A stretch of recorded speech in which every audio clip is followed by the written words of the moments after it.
আপনাদের প্রত্যেককে welcome digital express official YouTube চ্যানেলে। যদি আজকে আপনারা নতুন হয়ে থাকেন, অবশ্যই সাবস্ক্রাইব করে নোটিফিকেশনটাকে অন করে রাখবেন। এর ফলে আমরা রাজ্য সরকার, কেন্দ্র সরকার যে গুরুত্বপূর্ণ প্রকল্পের আপডেট খবরাখবরগুলো রয়েছে, প্রত্যেকটা খবরাখবর দেওয়ার আগে কিন্তু আপনার ফোনের কাছে পৌঁছে যাবে। তো আপনারা প্রত্যেকেই জানেন রাজ্য সরকারের খুবই গুরুত্বপূর্ণ একটা প্রকল্প রয়েছে, যেটার নাম হচ্ছে লক্ষ্মীর ভান্ডার প্রকল্প।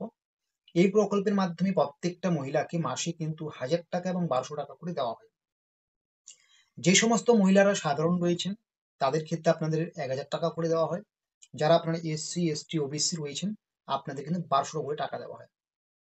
দীর্ঘদিন ধরে একটা কথা শোনা যাচ্ছে যে লক্ষ্মীর ভান্ডার প্রকল্পের টাকা বাড়বে, কিন্তু এখনো পর্যন্ত বাড়েনি। তবে ইদানিং আরো এই খবরটা ট্রেন্ডিং হয়ে গিয়েছে যে লক্ষ্মীর ভান্ডার প্রকল্পের টাকা 1,000 টাকা থেকে বেড়ে হয়ে গেল 2,000 টাকা। এটা কবে হবে? ফেব্রুয়ারি মাস নাগাদ। কেন এই খবরটা উঠলো? সত্যি কি এটা পুরোপুরি মিথ্যে? আমি আপনাদেরকে বলবো না, এটা পুরোপুরি মিথ্যে নয়। আপনাদের কিন্তু খুব শীঘ্রই লক্ষ্মীর ভান্ডার প্রকল্পের টাকা বাড়তে চলছে, বা তার একটা বড় সম্ভাবনা আছে। এমনিতে তো বিধানসভা ভোটের আগে আহ বাড়বে, তার আগেও কিন্তু বাড়তে পারে, এরকমই কিন্তু একটা ইঙ্গিত পাওয়া যাচ্ছে। কিরকম ইঙ্গিত? আপনারা জানেন 1লা ফেব্রুয়ারি যে কেন্দ্রীয় সরকারের যে বাজেট রয়েছে, কেন্দ্রীয় বাজেট, সেটা কিন্তু পেশ হতে চলছে।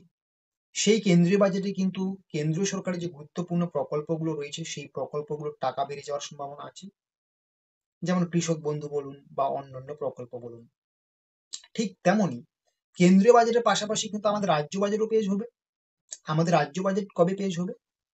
যদি সবকিছুই ঠিকঠাক থাকে, আমাদের রাজ্য বাজেট পেশ হবে কিন্তু 12ই ফেব্রুয়ারি। ঠিক আছে? যদি সবকিছুই ঠিকঠাক থাকে, আমাদের রাজ্য সরকারের যে বাজেট রয়েছে, রাজ্য বিধানসভার যে বাজেট রয়েছে, সেটা আগামী ফেব্রুয়ারি মাসের 12 তারিখে কিন্তু পেশ হবে। তাহলে কেন্দ্রীয় বাজেট পেশ হওয়ার ফলে কেন্দ্রীয় সরকারের বিভিন্ন প্রকল্পের যদি গুরুত্বপূর্ণ যে ভাতা রয়েছে, সেই ভাতাগুলো একটু বেড়ে যায় বা বেড়ে যাওয়ার সম্ভাবনা থাকে, তাহলে অবশ্যই আমাদের রাজ্য সরকারের যখন বাজেট পেশ হবে, তখন আমাদেরও যে গুরুত্বপূর্ণ প্রকল্প রয়েছে, সেই প্রকল্পগুলো টাকা বেড়ে যাওয়ার কিন্তু সম্ভাবনা থেকেই যাচ্ছে। তো সেই দিক থেকে সেই এঙ্গেলেই কিন্তু বলা হচ্ছে আপনাদের লক্ষ্মীর ভান্ডারের টাকা বেড়ে কিন্তু 2,000 হবে। হ্যাঁ, এটা কিন্তু একটা সম্ভাবনা থেকেই যাচ্ছে, কারণ বিধানসভার বাজেটে, রাজ্য বিধানসভার বাজেটে কিন্তু অনেক কিছু চমক দেখানো হয়, এটা আপনারা প্রত্যেকেই জানেন। আর লক্ষ্মীর ভান্ডার প্রকল্প যেহেতু খুবই জনপ্রিয় একটা প্রকল্প, সেই হিসেবে কিন্তু বাড়তেই পারে। এটার কিন্তু একটা বড় সম্ভাবনা দেখা দিচ্ছে।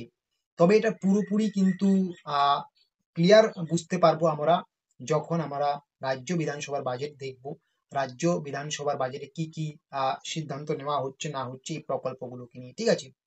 তবে আপনারা এতদিন যে শুনছেন লক্ষ্মীর ভান্ডার প্রকল্পের টাকা বাড়বে বাড়বে, সেই শোনার থেকে বর্তমান যে আপনারা শুনছেন লক্ষ্মীর ভান্ডারের টাকা ফেব্রুয়ারি মাস থেকে বাড়বে, এটা কিন্তু অনেক বেশি কিন্তু এখানে সম্ভাবনা থেকেই যাচ্ছে, কারণ সামনেই রাজ্য বিধানসভার বাজেট রয়েছে।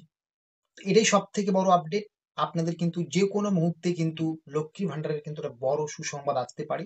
তাই জন্য কিন্তু আপনারা অবশ্যই আমাদের চ্যানেলটাকে সাবস্ক্রাইব করে নোটিফিকেশনটাকে অন করে রাখবেন।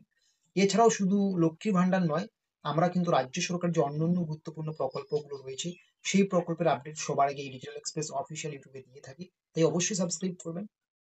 এবং আপনাদেরকে নিয়ে আমরা একটা হোয়াটসঅ্যাপ গ্রুপ ক্রিয়েট করেছি। আপনারা চাইলে কিন্তু সেই হোয়াটসঅ্যাপ গ্রুপে যুক্ত হতে পারেন। সেই হোয়াটসঅ্যাপ গ্রুপের লিঙ্ক কোথায় পাবেন? সেই হোয়াটসঅ্যাপ গ্রুপের লিঙ্ক পাবেন কিন্তু আপনারা এই ডিজিটাল এক্সপ্রেস অফিসিয়াল ইউটিউব চ্যানেলের ডেসক্রিপশন বক্সে। ঠিক আছে? আশা করি বুঝতে পারছেন।